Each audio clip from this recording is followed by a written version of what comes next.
O Senhor esteja convosco. Ele está no meio de nós. Proclamação do Evangelho de Jesus Cristo, segundo Lucas. Glória a vós, Senhor. Naquele tempo, os publicanos e pecadores aproximavam-se de Jesus para o escutar.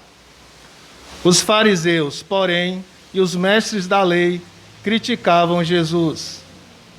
Este homem acolhe os pecadores e faz refeição com eles. Então Jesus contou-lhes esta parábola. Um homem tinha 2 filhos. O filho mais novo disse ao pai: Pai, dá-me a parte da herança que me cabe. E o pai dividiu os bens entre eles.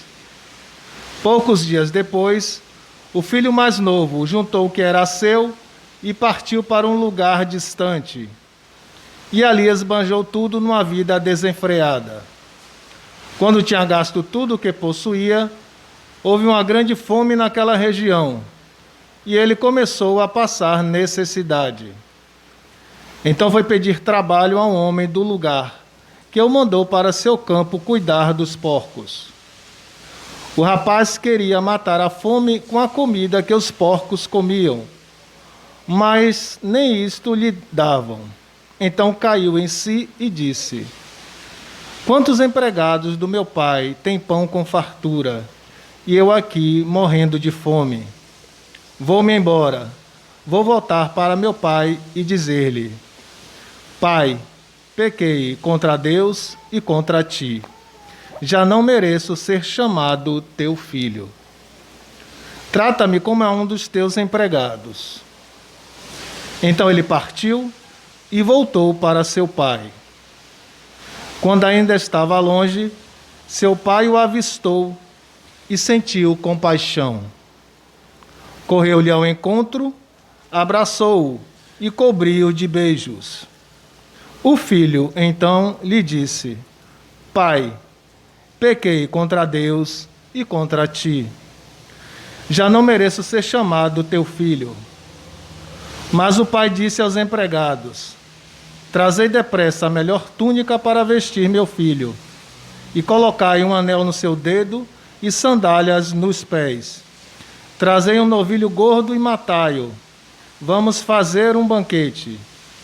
Porque este meu filho estava morto e tornou a viver. Estava perdido e foi encontrado. E começaram a festa. O filho mais velho estava no campo. Ao voltar, já perto de casa, ouviu música e barulho de dança. Então chamou um dos criados e perguntou o que estava acontecendo. O criado respondeu: É teu irmão que voltou.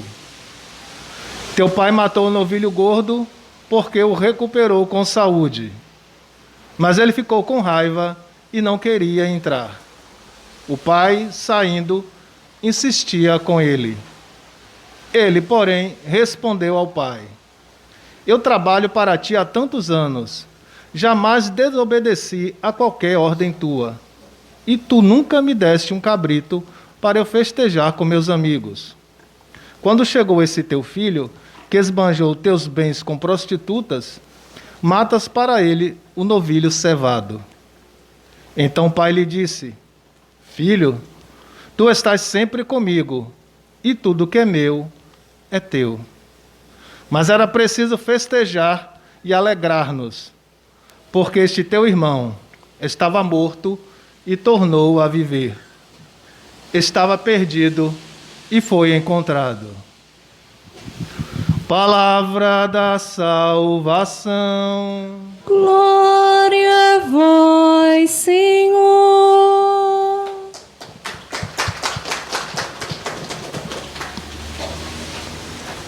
Louvado seja nosso Senhor Jesus Cristo.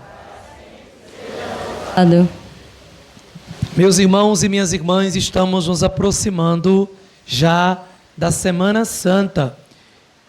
E nesse 4º domingo da Quaresma, chamado também de Domingo Gaudete ou Domingo Letare, significa Domingo da Alegria, A igreja ela se reveste da cor rósea, né? Tanto eu como diácono, né? E também as alfaias deveriam estar de rósea, porque justamente é a cor da alegria, devido à proximidade da Páscoa do Senhor Jesus.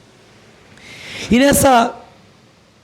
nesse quarto domingo da Quaresma, nós somos convidados pela igreja a meditar, refletir sobre o amor misericordioso de Deus para com os pecadores. Nós ouvimos Jesus narrando a parábola do filho pródigo, justamente para questionar a atitude dos mestres da lei, dos fariseus, que o criticam pelo fato dele estar junto com publicanos e pecadores. Jesus é a manifestação viva da misericórdia do Pai, que acolhe os pecadores e a todos deseja salvar. Mas infelizmente muitos não aprenderam essa lição. E Jesus então cita essa parábola, essa história, não somente para os fariseus e os mestres da lei, mas também para todos nós. A palavra misericórdia, que é um atributo específico de Deus, ela é formada por dois vocábulos latinos: miserere, que significa compaixão, e cordis, que significa coração. Daí a palavra misericórdia. Só Deus é misericordioso, porque só Ele tem um coração capaz de se compadecer, de perdoar os nossos pecados, as nossas misérias. Mas Ele nos trata com amor e com misericórdia, para que nós também possamos tratar uns aos outros com amor e compaixão. Então Jesus dá essa lição para os fariseus, o mestre da lei, contando essa parábola. Que na verdade, Jesus, ele não quer ressaltar aqui o pecado, né, do filho mais novo, o erro do filho mais novo. Ele quer ressaltar justamente a atitude compassiva do pai. Quem é este pai que Jesus cita na parábola? É o próprio Deus. Quem são os filhos, o mais novo e o mais velho? Somos nós. Nós muitas vezes nos afastamos de Deus e muitas vezes estamos com Ele, porém não queremos que os outros se aproximem dele. Não é assim? Então vejam como realmente os personagens têm tudo a ver conosco, embora sejam fictícios, mas se referem a pessoas reais que somos nós. Pois bem, Jesus, ele faz questão de ressaltar a atitude compassiva do pai, que poderia ter rejeitado o filho. Afinal de contas, esse rapaz tinha tudo, era feliz e não sabia. E foi ele quem pediu ao pai para ir embora. Foi ele quem exigiu do pai a sua herança. E na parábola Jesus diz que quando o filho exige do pai que lhe dê a herança para ele poder ir embora, para poder partir, o pai não demonstra nenhuma reação contrária. Já perceberam, né? O pai simplesmente respeita a decisão do filho, sabendo que o filho estava fazendo uma coisa errada, que depois ele ia se arrepender. O filho parte então para essa aventura no mundo, achando que no mundo ele ia encontrar felicidade. Quantas e quantas vezes nós só percebemos que somos felizes onde estamos quando nós nos afastamos ou quando experimentamos o sofrimento e a provação. Foi isso que aconteceu com esse rapaz. Ele tinha o amor do pai, mas ele não valorizou o amor do pai. Era feliz junto do pai e não foi capaz de perceber essa felicidade. Se iludiu com essa proposta, com esse desejo de querer se aventurar no mundo. Enquanto ele tinha dinheiro, né? Ele tinha muitas pessoas ao redor dele. Mas o dinheiro acabou e ele começou a passar necessidade. E o pior de tudo, ele ficou sozinho. Aqueles que estavam ao redor dele o abandonaram. E ele então começou a passar fome. Para não morrer de fome, procurou trabalho. E ele foi obrigado então a trabalhar numa pocilga. Veja, um rapaz nobre, um rapaz que tinha tudo, se vê obrigado agora a trabalhar como lavrador. Se viu agora como criador de porcos, que nem a lavagem dos porcos ele podia comer. Vocês vejam que humilhação, né, esse rapaz se encontrou. Veja que situação ele mesmo criou para ele mesmo. Não foi o pai que mandou ele para essa situação, foi ele quem escolheu. Mas o mais interessante, meus irmãos e minhas irmãs, que esse rapaz, ele se arrepende do erro que ele fez. Ele reconhece que ele está passando por aquela situação por culpa dele. Nós muitas vezes não somos assim. Nos afastamos de Deus, experimentamos o sofrimento e ainda culpamos Deus.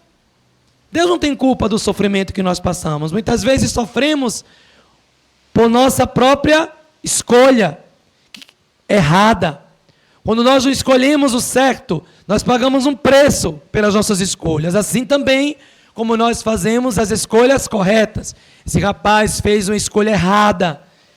Estava pagando o preço da sua escolha. E aí então, ele percebeu que ele estava errado, que o lugar dele era junto do Pai. E aí então, ele começou a fazer essa oração de súplica e de perdão. Meu Deus, pequei contra o céu e contra ti. Já não mereço ser chamado teu filho. Trata-me, ó Pai, como dos teus empregados. Ou seja, ele decide voltar para o Pai, não mais na condição de filho, mas pedindo ao Pai que o acolhesse, que o perdoasse, que o acolhesse como escravo. Então nós vemos aí então aquele rapaz orgulhoso, prepotente, passa agora a experimentar a humildade, está vendo? Quem se arrepende de verdade não exige nada diante de Deus, reconhece seu pecado e se coloca na condição de pequenez, assume a posição de humildade. Muitas vezes a gente precisa aprender a sermos humildes, principalmente quando a gente se dirige diante de Deus, né? Não podemos ter um coração orgulhoso e arrogante, principalmente quando a gente vai se confessar. Primeira coisa que a gente deve fazer ao procurar o sacramento da confissão é reconhecer que somos pecadores. Muitas vezes a gente não faz isso. A gente procura o padre para justificar o pecado. Pecado não se justifica, minha gente. Pecado a gente admite e assume as consequências. Como é que Deus vai me perdoar se eu não admito que eu errei? Tem gente que erra e ainda quer ter razão. Ainda diz assim, padre, eu errei por causa do meu marido. Você é santa? Não é não. Ninguém é santo. A começar por mim, todos nós somos pecadores. E nós temos que ter humildade. Pedir a Deus o perdão, a misericórdia, com o coração contrito e arrependido, como esse jovem, que não voltou para o pai, exigindo a condição de filho, mas reconhecendo o seu erro, pedindo ao pai que o perdoasse e que o acolhesse como seu escravo. Pois bem, ele não ficou ali preso na sua humilhação, né? Deus não quer que a gente fique no pecado, que a gente fique preso ao nosso arrependimento. Deus quer que a gente vá ao encontro dele arrependido, pois ele vai estar de braços abertos para nos acolher e nos perdoar. E foi isso que aconteceu com esse rapaz. Ao voltar para o pai, ele não imaginava que o pai iria acolhê-lo de uma maneira tão carinhosa, tão afetuosa. Diz Jesus na parábola que o pai aguardava todos os dias o retorno do filho, porque ele sabia que um dia o filho ia retornar. Está vendo? Quem ama não perde a esperança do retorno da pessoa amada. E aí eu faço um apelo aos pais cujos filhos saíram de casa.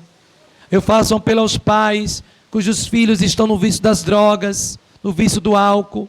Pais, não desistam de um dia ver os seus filhos retornar arrependidos. Que o diga o exemplo de Santa Mônica, que rezou tanto pela conversão do seu filho Agostinho. Deus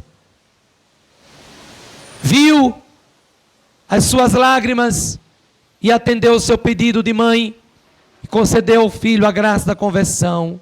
Agostinho, que era um homem pervertido, um homem perdido, se tornou um santo, está vendo? Nós nunca podemos dizer que os outros não têm salvação. Nem um pai e uma mãe pode dizer isso, viu? Porque se você diz isso, é sinal que você não ama seu filho. Eu lembro de uma mãe, certa vez me procurou desesperada, dizendo: padre, eu não sei mais o que fazer com meu filho. Meu filho, 16 anos, entrou no mundo das drogas. E o pior de tudo, padre, que ele está vendendo tudo dentro de casa.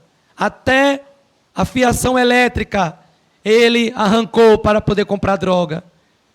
E eu via o sofrimento dessa mãe, que ela chorava e dizia para mim: padre, abandonar eu não posso, é meu filho, olha. Como é que eu vou rejeitar esse filho? Porque apesar dele estar me fazendo sofrer, padre, minha missão é amar e estar ao lado dele. Olha que mãe.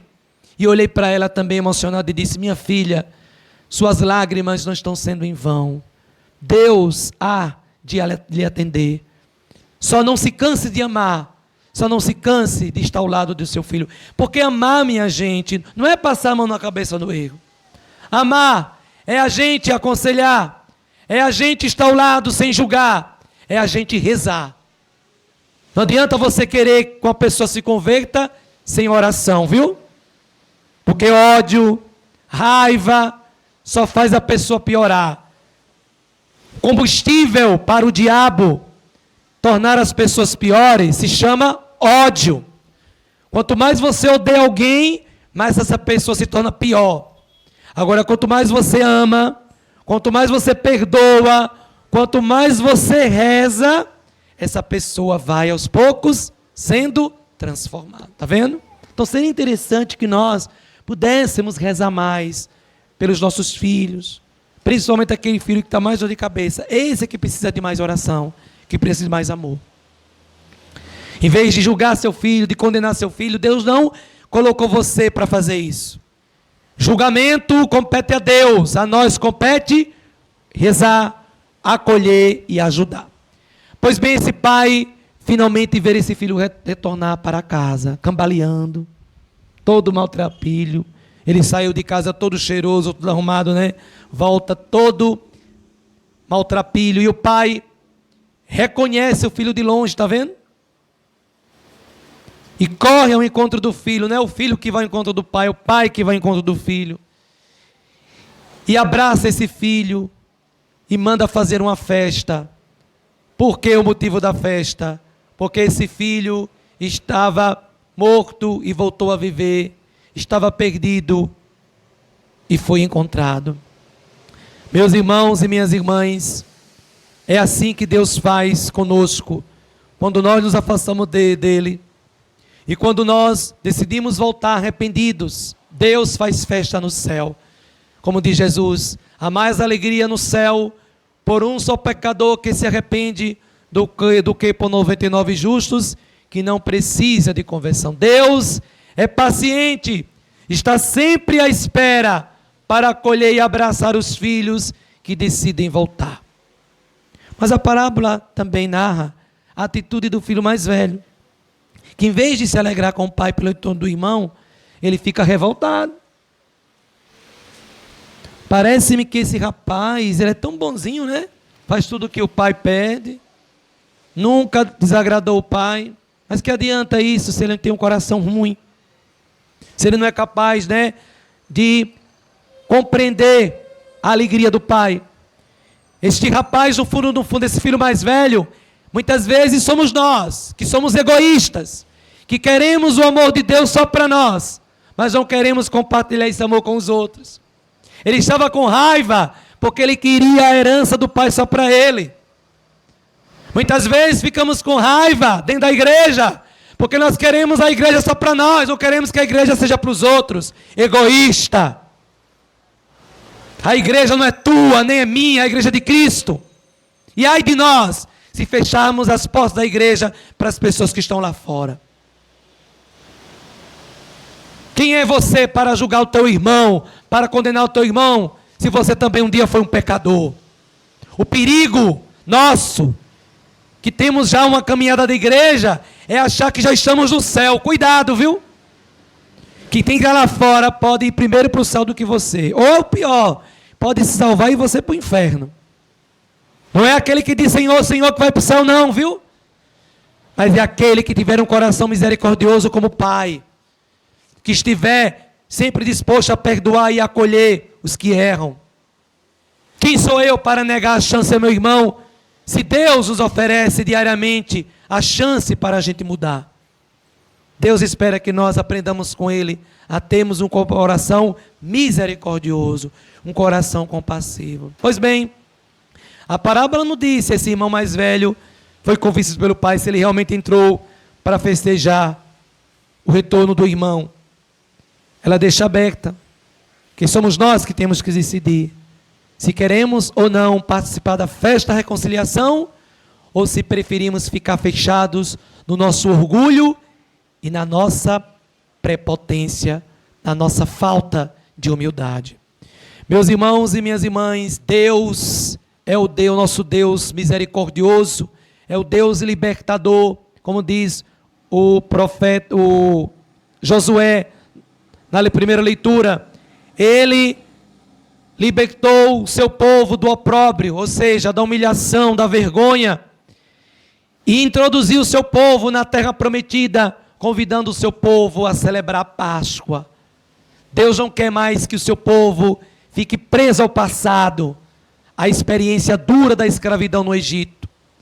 E esse convite que Deus fez a Israel, através de Josué, Ele faz também a nós. Nós estamos vivenciando esse tempo da quaresma para a gente se libertar do nosso passado, que muitas vezes aprisiona. Tem muita gente que é igual a museu, só vive do... Você é museu, é? Então significa que você não é cristão. Veja o que nos diz o apóstolo Paulo na segunda leitura: se alguém está em Cristo, é uma nova criatura. O mundo velho desapareceu, tudo agora é novo. Eu não consigo compreender um cristão que só vive apegado ao passado, vive o tempo todo lembrando as mágoas, os traumas do passado. Meu irmão, se liberte disso, senão você não vai experimentar a ressurreição de Cristo na sua vida. Páscoa é um convite para a gente esquecer o passado e viver a vida nova, viver o hoje, porque o futuro depende da maneira como você está vivendo o seu presente. Passado não é para a gente ficar olhando para o que passou, mas é para a gente aprender com o que a gente vivenciou, para a gente não repetir os erros do presente e vivermos bem, segundo a vontade de Deus. Sim, meus irmãos e minhas irmãs, pelo batismo, pela fé e pelo batismo, todo cristão é chamado a ser embaixador de Cristo. Olha, o que é um embaixador? É um representante do Senhor. Somos representantes de Cristo, anunciadores da sua salvação e anunciadores da reconciliação. Agora, como é que eu posso ser um embaixador da reconciliação se eu não me reconciliei com Deus, se eu não me reconciliei comigo mesmo, se eu não me reconciliei com o meu próximo? Quaresma é esse tempo para a gente buscar, minha gente, a conversão. Mas não vamos buscar isso amanhã não, viu? Vamos buscar essa conversão agora. Não sabemos quanto tempo a gente tem nesse mundo. Quantos se afastam de Deus e não conseguem mais voltar. Você que está afastado de Deus, você que está afastado da igreja, volta para o Senhor. Faça dessa quaresma uma experiência de retorno. E eu tenho certeza que você, voltando para Deus arrependido, você vai experimentar o abraço do Pai, o carinho do Pai, que liberta, que salva, que ressuscita, que regenera os nossos corações e as nossas vidas. Prova e vede quão suave é o Senhor. Louvado seja nosso Senhor Jesus Cristo.